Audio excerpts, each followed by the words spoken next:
আমাদের দ্বিতীয় দিনের লিস্টে ছিল কয়েকটা দর্শনীয় স্থান ঘুরে দেখা। সেই মতো বেরিয়ে পড়েছি, যাচ্ছে মেদুবান্ধা ওয়াটারফলস। পাহাড়ি এই রাস্তায় ল্যান্ডস্কেপ বদলাচ্ছে পথের বাঁকে বাঁকে। বহুরূপী প্রকৃতি ধরা দিচ্ছে বিভিন্ন রূপে, কখনো লাল মাটির পাহাড় তো কখনো সবুজ উপত্যকা। এখানকার মানুষের জীবিকা মূলত কৃষি, যার প্রমাণ পাওয়া গেল রাস্তার দুধারে বিস্তীর্ণ কৃষিজমি দেখে। পূর্বঘাট পর্বতশ্রেণীর উঁচু নিচু শৃঙ্গগুলো তরঙ্গায়িত ছন্দে শহরটাকে ঘিরে রেখেছে। ইতিমধ্যেই মেঘেরা এলাকা দখল করা শুরু করে দিয়েছে। এখানে প্রবেশ মূল্য 50 টাকা। পার্কিং এরিয়া থেকে লাল মাটির রাস্তা ধরে কিছুটা হেঁটে তারপর 187টা সিঁড়ি নেমে এই সৌন্দর্য উপভোগ করা যায়।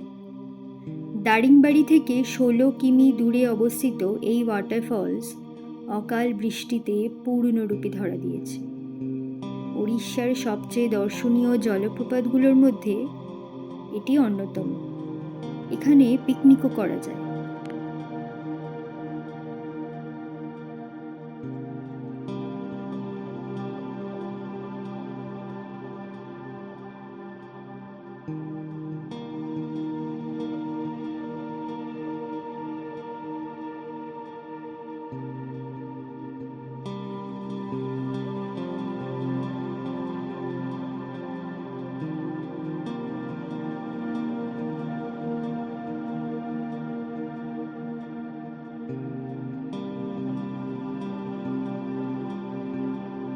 ফেরার পথে গেলাম বাঙালি ভ্যালি।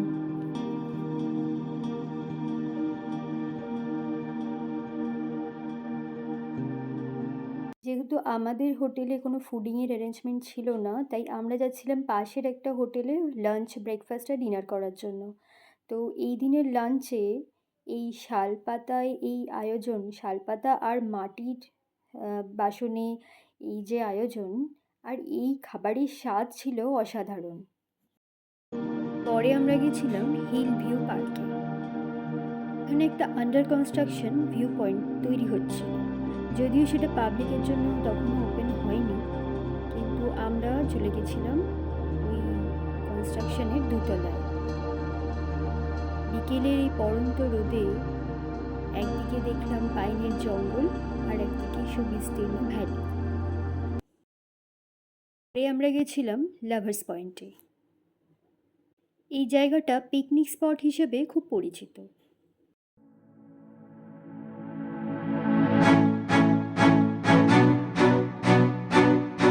আজ দারিংবাড়িতে আমাদের লাস্ট ডে।